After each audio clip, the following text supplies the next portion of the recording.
দুই ভাই তারা কুরবানি করেছে কি করে নাই? দুই ভাই কুরবানি করেছিল। হাবিল কাবিল দুই ভাই কুরবানি করেছে। আল্লাহকে দুই ভাই কুরবানিকে কবুল করেছেন? যে দুই ভাই কুরবানিকে আল্লাহ সুবহানাহু ওয়া তাআলা কবুল করেন নাই। একজনে কুরবানি কবুল করেছে, একজনে কুরবানিকে বরবাদ করে দিয়েছে, বাতিল করে দিয়েছে, 5 পয়সা মূল্য দেয় নাই, ধুলি কণার মতো উড়িয়ে দিয়েছে। ভাইজান, আমরাও আদম সন্তান, ভাগা কুরবানি দিবেন কি দিবেন না এই বিতর্ক পরে।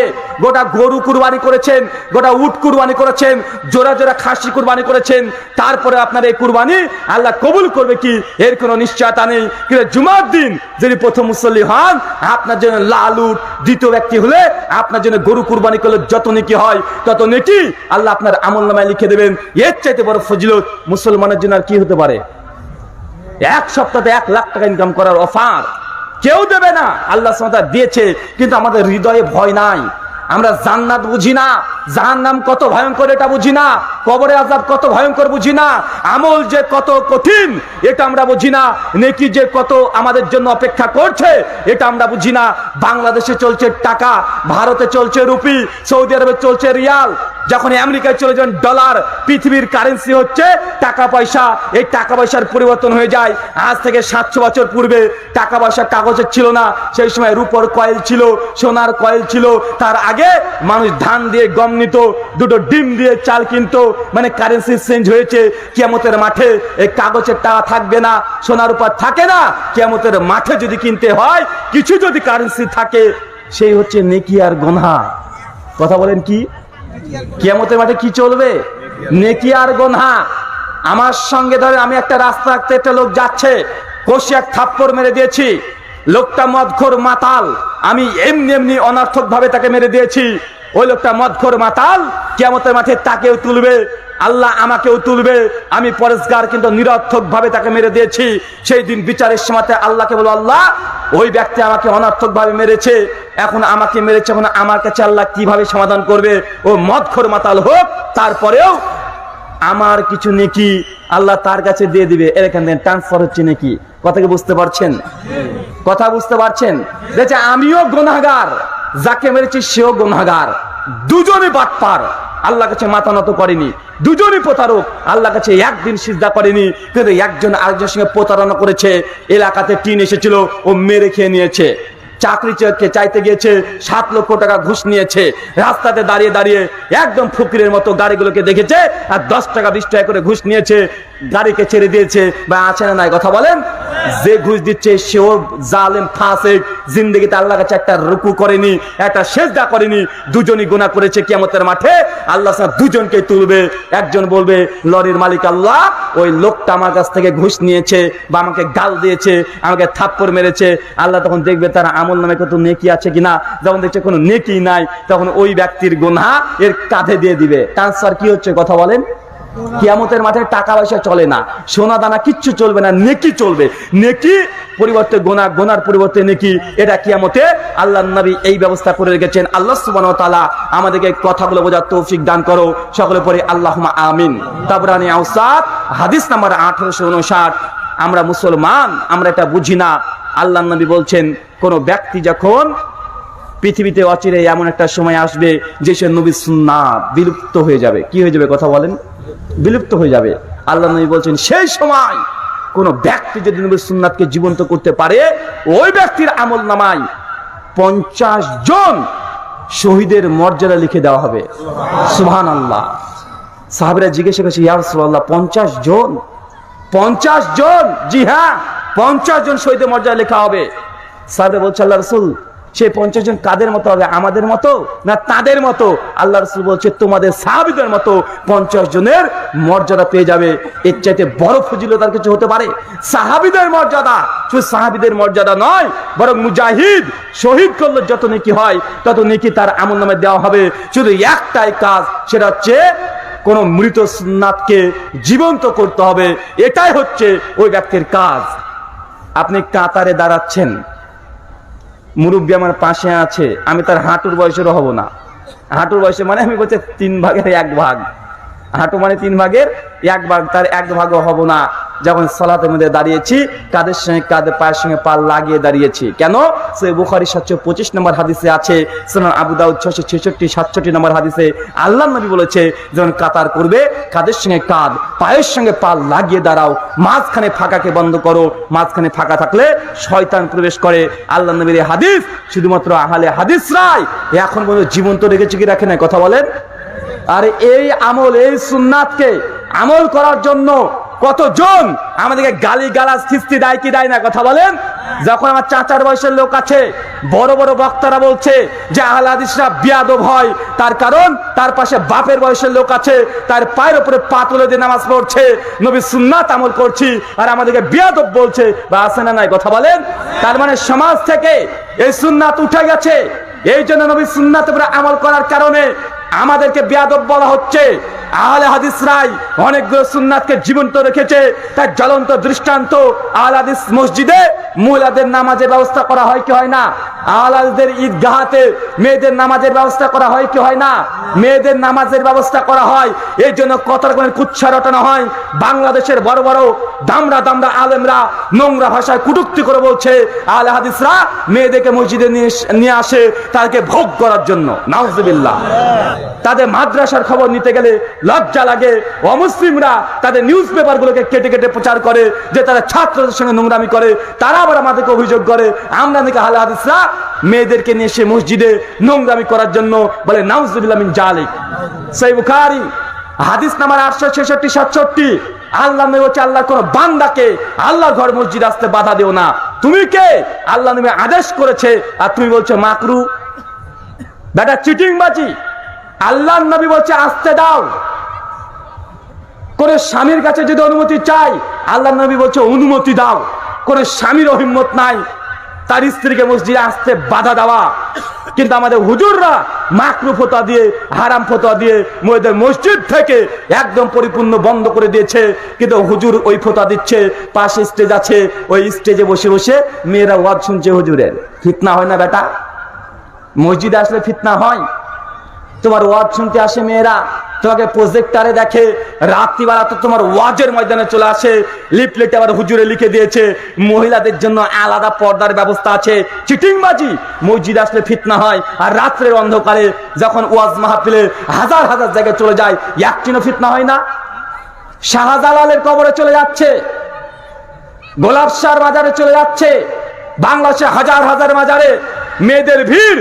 মেয়েরা যেখানে সেখানে শুয়ে আছে, গাঁজাখোর মদখোর গাঁজা খাচ্ছে, পাশে নিচেই মেয়েরা শুয়ে আছে। এই মাজারে তোমাদের নারী দেখে ফিতনা হয় না? আল্লাহর ঘর মসজিদে ফিতনা হয়।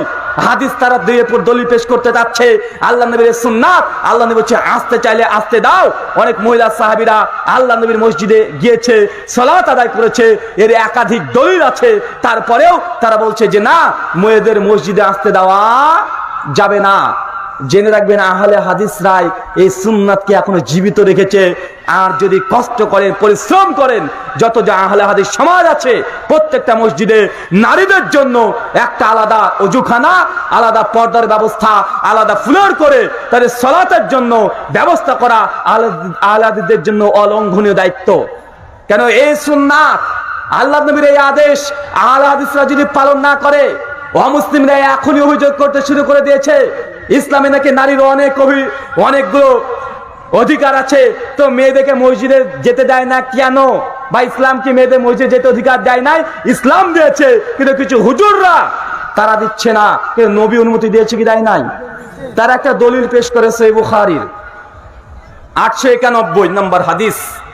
আম্মা জান আয়েশা রাদিয়াল্লাহু তাআলা আনহা তিনি বলছেন, মেয়েদেরকে দৃষ্টি দিয়ে দেখে তাকিয়ে দেখছেন যে মেয়েরা তোমরা যা শুরু করেছো, যদি আল্লাহর নবী জীবিত থাকতো তোমাদের মসজিদে আসতে বাধা প্রদান করত। এই একটা হাদিস মাত্র, একটা হাদিসকে দলিল পেয়েছে যে আম্মা জান আয়েশা রাদিয়াল্লাহু তাআলা আনহা বলছেন সহিহ বুখারীর মধ্যে যে আজকের জামানায় মেয়েরা যা যা করতে শুরু করেছে, যদি আল্লাহ রাসূল জীবিত থাকতো তাহলে আসতে বাধা দিত। এই দলিল পেশ করে বলছে দেখো আমাদের আয়েশা স্বয়ং মেয়েদেরকে মসজিদে আসতে বাধা দিচ্ছে, আর আহলে হাদিসরা তারা মেয়েদেরকে মসজিদে নিয়ে এসে আনন্দ ফুর্তি করছে। নাউজুবিল্লাহ মিন জালিক। তুমি আহলে হাদিসদের এই কথা বুঝোই নাই। আম্মাজান বলছে বানি ইসরায়েলের নারীদেরকে যেমন মসজিদে আসতে বাধা প্রদান করা হয়েছে, মানসুখ করা হয়েছে, সেইভাবে আমাদের উম্মতকেও নাকি বাধা দেওয়া হতো। এই কথার মধ্যে থেকে হুজুর এই কথা বুঝতে পারেনি, এই আকীদা যদি কোনো মুসলমানের বাচ্চা থাকে যে আল্লাহ রসুল দিনকে অকমপ্লিট করে রেখেছে, সম্পূর্ণ করেনি, ভাই এই ব্যক্তি মুসলমান থাকতে পারে? কথা বলেন। মানে আল্লাহ রসুল যে জীবিত থাকতো তাহলে মসজিদে আসতে বাধা প্রদান করত। আমার প্রশ্ন, নবী যে বাধা প্রদান করত নিজের ইচ্ছে মতো করত না আল্লাহর পক্ষ থেকে ওহী আসার পরে করত? আল্লাহর পক্ষ থেকে ওহী আসার পরেই করত। তো আল্লাহর নবী আলেমুল গায়েব নয়, এ হাদিসই প্রমাণ করে। এই হাদিসই প্রমাণ করে নবী যদি আলেমুল গায়েব হতেন, ইলমে গায়েব হতেন, তো নবী আগে বুঝতে পারতেন উম্মতে ফিতনা করবে, এই জন্য মসজিদে আসতে বাধা প্রথমে তিনি বলে দিতেন, মাকরুহ ফতোয়া দিতেন। নবী দেয় নাই, কিন্তু আল্লাহর ওহীর ভিত্তিতে, আল্লাহ তো আলিমুল গায়েব, তার মানে আল্লাহর উপরে দোষারোপ হচ্ছে কি হচ্ছে না? যে আল্লাহ আর আল্লাহর নবী অনুমোদন দিয়েছে আর হুজুরে এসে বলছে মাকরুহ হারাম করা যাবে না, বেটা আল্লাহর প্রতি অভিযোগ যায় না? কথা বলেন। ওয়ামা ইয়ানতিকু আনিল হাওয়া ইন হুয়া ইল্লা ওয়াহয়ু ইউহা। আমার নবী নিজের তরফ থেকে কোনো কথা বলে না, তারপরে যা ওহী করা হয় আমার নবী তাই বলে। সূরা নাজম আয়াত নম্বর 3 এবং 4। আপনাকে বলার উদ্দেশ্য এটা, আম্মাজানের কথাগুলো গভীরভাবে লক্ষ্য করেন। যারা তালেবে ইলম আছেন, যারা দিন চর্চা করছেন, তাদের জন্য কয়েকটা নুকতায় হাদিস থেকে বের করে দেখাচ্ছি। আম্মাজানের কথা কি? বানি ইসরায়েলি নারীদেরকে যেভাবে নিষেধ করা হয়েছে ওইভাবে নিষেধ করে দিতেন। আমার দাবি হচ্ছে এটা, বানি ইসরায়েলদের মধ্যে সর্বশেষ নবীর নাম কি? কথা বলেন। নবী ঈসা আলাইহিস সালাতু ওয়াস সালাম। বানি ইসরায়েলে অনেক অজস্র নবী এসেছিল, অনেক নবী। সর্বশেষ নবীর নাম কি? নবী ঈসা আলাইহিস সালাম। তার মায়ের নাম কি? মারিয়াম আলাইহিস সালাম। মারিয়াম স্বয়ং নিজে বাইতুল মুকাদ্দাসের খাদেমা ছিল। বাইতুল মুকাদ্দাসে তিনি জামাতে করে নামাজ পড়তেন। পবিত্র কোরআন মাজিদে আছে সূরা আলে ইমরান আয়াত নম্বর 44, আল্লাহ মারিয়ামকে লক্ষ্য করে বলেছে, যাও তুই রুকুকারীর সঙ্গে রুকু করো। কোরআনে একটা আয়াত যেন জামাত প্রমাণিত হয়, ওই আয়াত আল্লাহ পুরুষকে বলে নাই। বানি ইসরায়েলের সর্বশেষ নবী ঈসা আলাইহিস সালামের মাকে আল্লাহ আদেশ করেছে, যাও তুমি মসজিদে যাও, রুকুকারীর সঙ্গে রুকু করো। মারিয়াম সালাম বানি ইসরায়েলের মধ্যে। তার মানে বোঝা গেল বানি ইসরায়েলের প্রথমের দিকে মেয়েদের মসজিদে আসা নিষেধ ছিল, কিন্তু ওই আয়াতকে রহিত করে আল্লাহ ঈসা নবীর মায়ের মাধ্যমে মসজিদে যাওয়া অনুমোদন দিয়ে দিয়েছে। সুবহানাল্লাহ। কথাটা গুরুত্ব বুঝতে পারলেন কি বুঝতে পারলাম না? বানি ইসরায়েলের নারীদের আগেকার বানি ইসরাইল মূসা আলাইহিস সালামের কওমের জন্য মেয়েদের মসজিদে আসা নিষেধ ছিল, কিন্তু নবী ঈসার জামানাতে এসে যখন ইনজিল অবতীর্ণ হয়েছে তখন ওই আয়াতকে মানসুখ করে দিয়ে মেয়েদের মসজিদে আসার জন্য আবার অনুমোদন দেওয়া হয়েছে। যার জ্বলন্ত দৃষ্টান্ত মারিয়াম আলাইহিস সালাম মসজিদে গিয়ে সালাত আদায় করতেন। আর আল্লাহ নবী ওই ধারাবাহিকতা রেখেছেন, তার জন্যই তিনি মেয়েদেরকে মসজিদে আসার অনুমতি দিয়েছেন। তাই মেয়েদের জন্য বাধ্যতামূলক নয়। আব্দুর রহমান মুবারকপুরি রাহিমাহুল্লাহ তাফাতুল আওয়াজি 2য় খণ্ড 435 পৃষ্ঠা, সুনান তিরমিজি সারা, তিনি খুব চমৎকার এখানে ফাতোয়া দিয়েছেন। তিনি বলছেন মেয়েদের 5 ওয়াক্ত সালাত আদায় করা মসজিদে পড়ার চেয়ে বাড়িতে পড়া উত্তম। কোথায় বলেন? 5 ওয়াক্ত মেয়েদের কোথায় উত্তম? মসজিদে না বাড়িতে? আহলে হাদিসদের ফতোয়া বাড়িতে পড়া উত্তম। 2, জুমার দিন মেয়েরা বাড়ির চেয়ে মসজিদে এসে মসজিদে সালাত আদায় করবে, এটাই উত্তম। তাই মেয়েদের জন্য জুমাটা ফরজ নয়, তাই পড়তে চাইলে অবশ্যই তাকে বাধা দেওয়া যাবে না। 3, ঈদের দিনে অবশ্যই যথাসম্ভব মেয়েদেরকে ঈদগাহে নিয়ে যেতেই হবে। আল্লাহ নবীর ভাষার কঠিন, যদি হায়েজ হয়, ঋতুস্রাব হয়, মেনস্ট্রুয়েশন যদি হয়, যদি রজস্বালা নারীও হয়, সে তারপরে ঈদগাহে যাবে, সালাত আদায় করবে না, দূরে বসে থাকবে, সে তাকবীর দোয়াতে অংশগ্রহণ করবে। মানে কতটা তাগিদ দিয়েছে আল্লাহ নবী। আর হুজুর তুমি বড় বড় হুজুর সেজে, হুজুরের মুখোশ পরে তুমি আল্লাহ নবীর এই আইনকে লঙ্ঘন করে আল্লাহর ওহীর বিরুদ্ধে তুমি প্রতিবাদ গড়ে তুলছো। লজ্জা লাগা উচিত, লজ্জা লাগা উচিত। হাদিসের দিকে আবার ফিরে যান। তার মানে বোঝা গেল বানি ইসরায়েলের নারীদের মসজিদে যে অনুমতি ছিল কি ছিল না? কথা বলে অনুমতি ছিল। তাই কেউ যদি এখন মসজিদে নারীকে আসতে না দেয়, তাহলে বানি ইসরায়েলের মানসুখ করা শরীয়তকে আবার নতুন করে আপনি জারি করে দিচ্ছেন। কথা মনে বুঝতে পারলে না, কঠিন হয়ে গেল। ইহুদিদের মসজিদে যাওয়া নিষেধ নারীদের। এখন যদি আপনি মুসলমান নারীদেরকে মসজিদে আসতে বাধা দেন তো কার আনুগত্য করছেন? ইহুদিদের মানসুক শরীয়ত, যে শরীয়ত নবী ঈসার মধ্যে মানসুক করে দিচ্ছেন, নতুন ভাবে আবারও ইহুদিদের শরীয়ত আপনি মুসলমানের মধ্যে চালানোর চেষ্টা করছেন। আমাদের আহলে হাদিসকে বলছে ইহুদির দালাল, আরে বেটা তোমার আমল বলছে তুমি ইহুদির দালাল, তুমি ইহুদির দালাল। কেন ইহুদিরা মহিলাদের মসজিদ আসতে দেয় না? যারা অমুসলিম আছে তারাও তাদের মন্দিরে নাই দেখে উঠতে দেয় না, সহজেই উঠলেও তাকে পুজো করতে দেয় না, রজস্বলা নাই দেখে ঢুকতে দেয় না, অনেকগুলো তথ্য প্রমাণ আছে। আর তুমি যদি নতুন ভাবে ফিতনা তৈরি করো, জেনে রাখতে হবে আহলে হাদিসরা ইংরেজের দালাল, ইহুদিদের দালাল নয়। তোমরাই ইহুদিদের আবিষ্কৃত মানসুকৃত শরীয়তকে আবার ইসলামের মধ্যে প্রবেশ করার চেষ্টা করছো।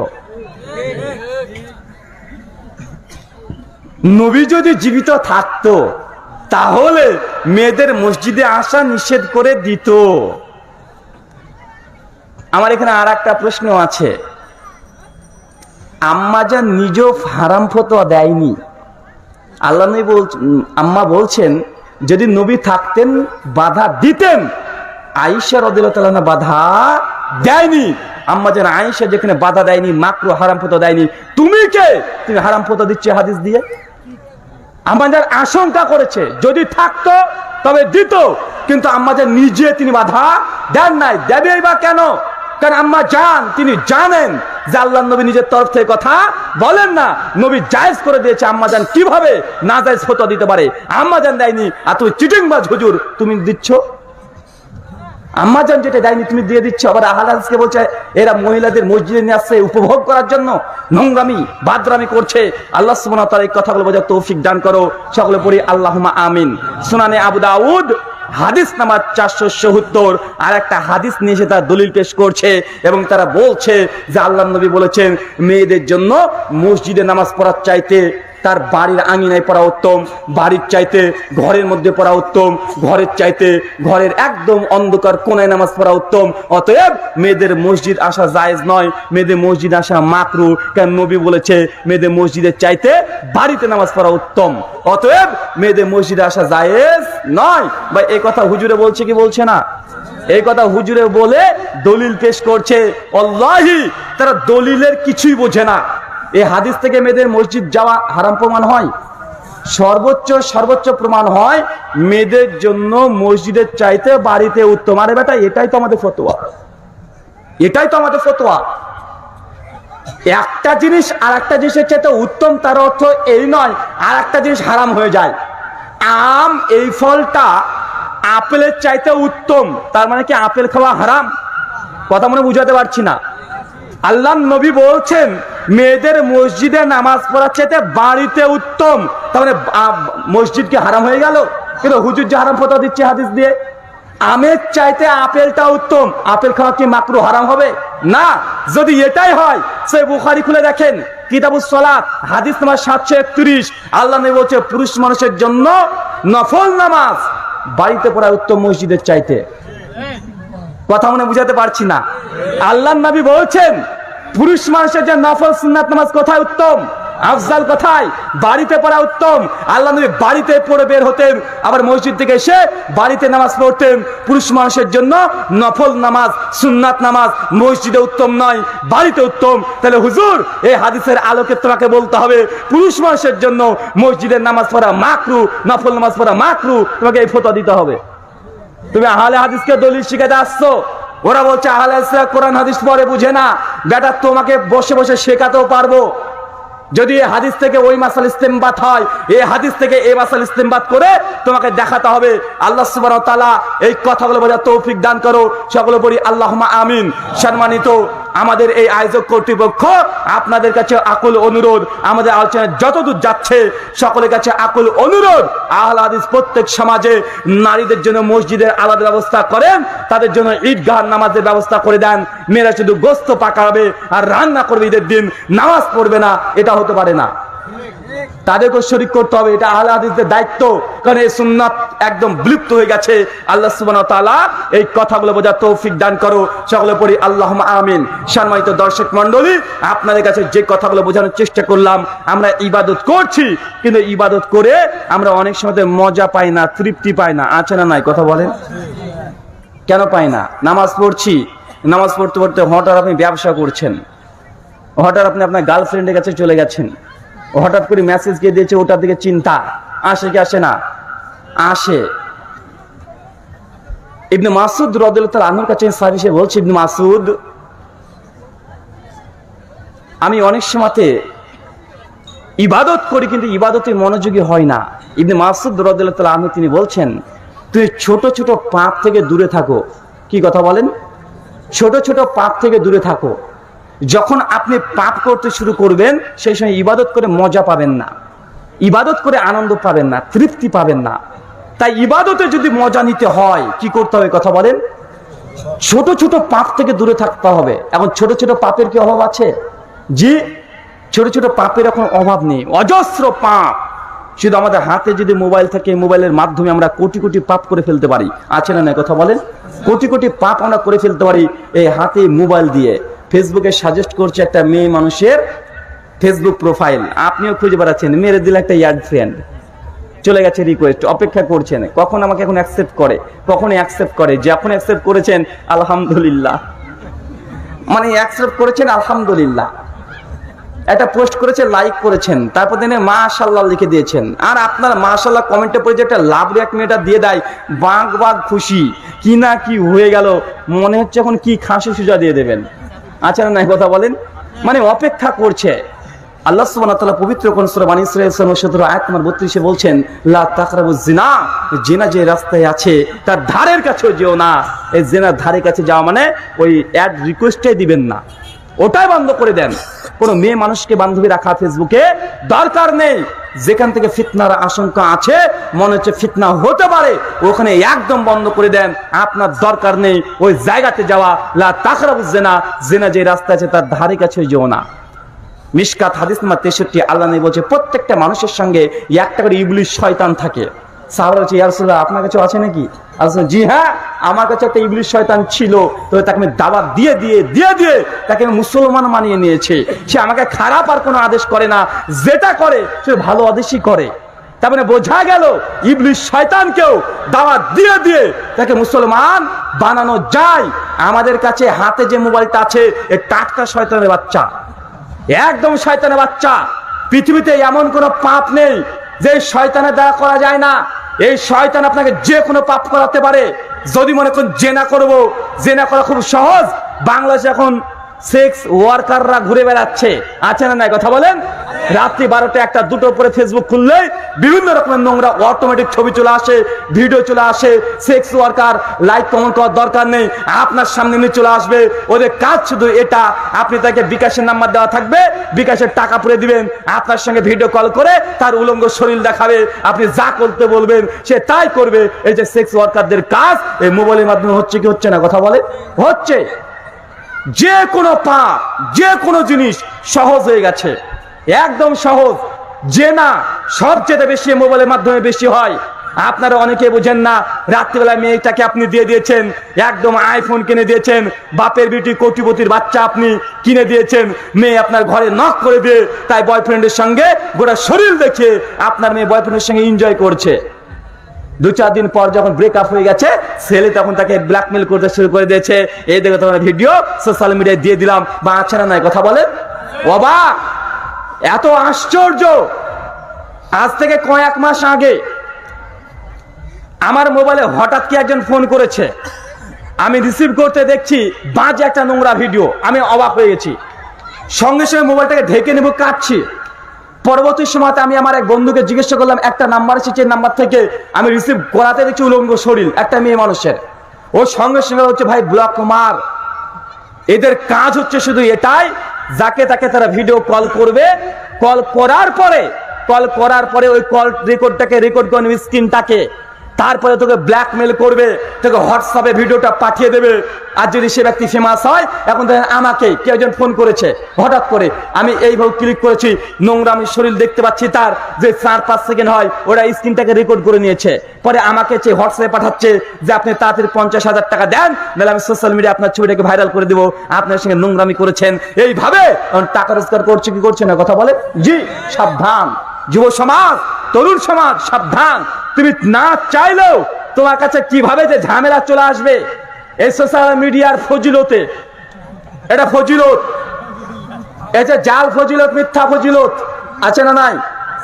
আমি তো বলি ইউটিউব হাফেজাহুল্লাহ আর গুগল দামাত বারকাতুম আলিয়া, আল্লাহ তাকে হেফাজত করো। আল্লামা গুগল মামা মানে পণ্ডিত মানুষ, একদম যা জানার দরকার গুগলে লেখেন পেয়ে যাবেন, মানে অনেক বড় আল্লামা। আল্লাহ যেমন এই সোশ্যাল মিডিয়ার মাধ্যমে মুসলমানদেরকে কল্যাণ করছে, এর মধ্যে দিয়ে ভাই পাপের রাস্তা সহজ করেছে কি করে নাই? আগে মানুষ যদি পর্নোগ্রাফি দেখবো মনে করে তাকে সিনেমা হলে যেতে হতো, সবাই যেতে পারতো না। তারপরে সিডি চলে আসলো, সিডি ক্যাসেট মনে নেই ভাই? ভিসিডি খুব চলেছে 2000 সালের পরে 5-7 বছর। পর্নোগ্রাফি দেখার জন্য, নেওয়ার জন্য সিডির দোকানে গিয়ে লাইন দিচ্ছে। অনেক মানুষ গিয়েছে, এখন ক্যাসেট নিতেও পারেনি, আমার মনে চাচা আছে, ও ভয় করেছে। কিন্তু এখন যদি মনে করি যে পর্নোগ্রাফি দেখবো, বিছানাতে কানে হেডফোন লাগিয়ে দিয়ে চাদরটাকে মুড়ে দিয়ে ভাই নোংরা নোংরা জিনিসগুলো এই মোবাইলের মাধ্যমে দেখতে পাচ্ছে কি পাচ্ছে না কথা বলেন? এমন কোনো পাপ নেই যে সহজ হয়ে যায়নি। মানুষের হাতে হাতে পাপ করার জন্য আল্লাহ অস্ত্র তুলে দিয়েছে। এই জন্য আমি বলেছি মোবাইলটা হচ্ছে শয়তানের বাচ্চা, এই শয়তানের বাচ্চাকে দাওয়াত দিয়ে দিয়ে মুসলমান বানাতে হবে। এখন আপনি ভাবছেন মোবাইল আবার মুসলমান হয় নাকি? আমার এই মোবাইলটা মুসলিম, এই মোবাইলটাকে আমি মুসলিম বানিয়েছি। কি বানিয়েছি কথা বলেন? মুসলিম বানিয়েছি। সহিহ বুখারী 1384 নম্বর হাদিস, একটা সন্তান যখন ভূমিষ্ঠ হয় সেই সময় সে কাফের মুরতাদে জন্মগ্রহণ করে না, সে একজন পাক্কা মুসলমান দিনুল ফিতরের উপরে জন্মগ্রহণ করে। তারপর তার বাপ মাতাকে ইহুদি বানায়, তার বাপ মাতাকে খ্রিস্টান বানায়। তো একটা মোবাইল যখন দুনিয়াতে আসছে, যখন তৈরি করে পাঠিয়েছে, আপনি যখন কিনছেন এই মোবাইলটা মুসলিমই ছিল। এখন এই মোবাইলটাকে আপনি কাফের বানাবেন, শয়তান বানাবেন না মুসলিম বানাবেন, আপনার ব্যাপার। মোবাইলটা কিনে নিয়ে এসে আমার মোবাইলটা খুললেই প্রথমে পেয়ে যাবেন মাকতাবায়ে শামিলা, 17,000 হাদিসের গ্রন্থ আছে, রিজাল শাস্ত্র আছে, তাফসির আছে, তারিখের গ্রন্থ আছে।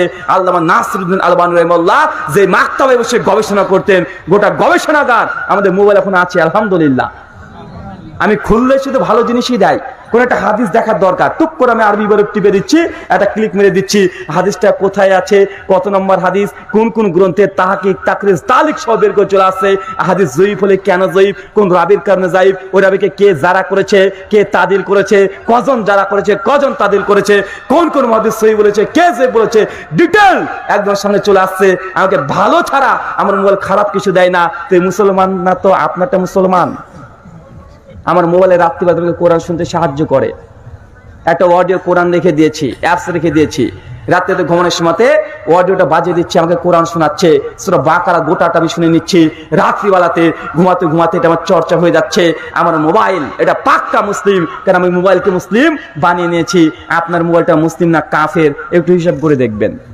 রাত্রিবেলাতে কিউ কি তুম হি হো এই গান না শুনলে আপনার ঘুমিয়ে আসে না, আছে না নাই কথা বলেন? এমন এমন গান শুনছে যে গান ওর বাপও বুঝে না যে গানের ভাষা কি, কোন ভাষায় গান হচ্ছে সেটাও জানে না, কিন্তু শুনছে। বা আছে না নাই কথা বলেন? আছে।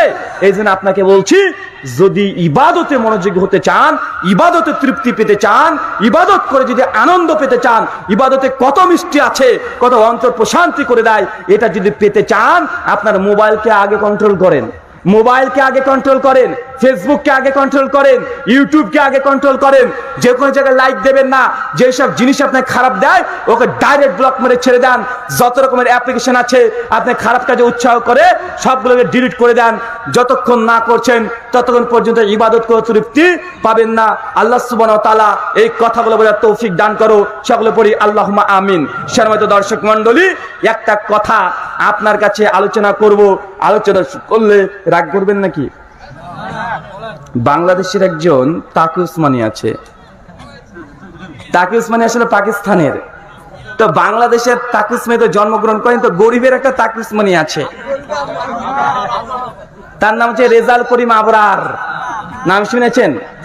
শেখ মুজাফফর বিন মহসিন হাফেজাহুল্লাহর বই নিয়ে অনেক ভিডিও, মাঝে মধ্যে আব্দুর রাজ্জাককে চ্যালেঞ্জ করে, ডক্টর গালিব স্যারকে চ্যালেঞ্জ করে, শহীদুল্লাহ খান মাদানিকে চ্যালেঞ্জ করে, মুজাফফরকে চ্যালেঞ্জ করে, আর যে সব আলেমদেরকে চ্যালেঞ্জ করে আর বলে যে বাহাস করো ওই আছে না নাই কথা বলেন?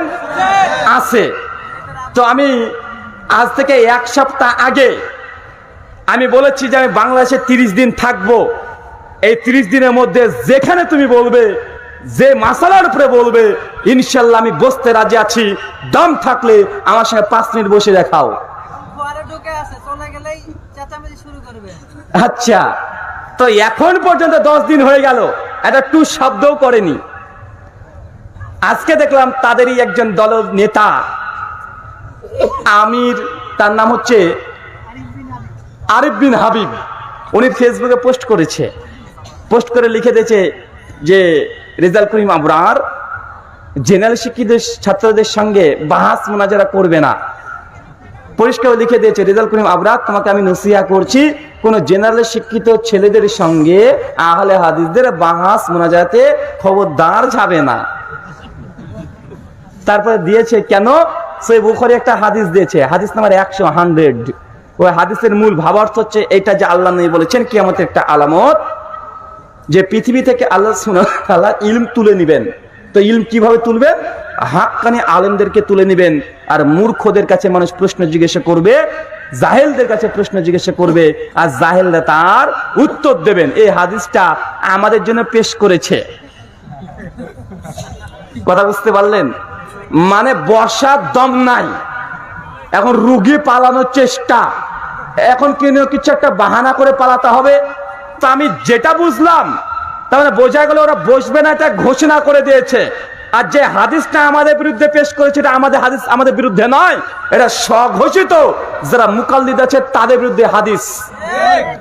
কারণ কিয়ামতের আলামত জাহেলদের কাছে মানুষ যাবে, প্রশ্ন করবে আর উত্তর দেবে।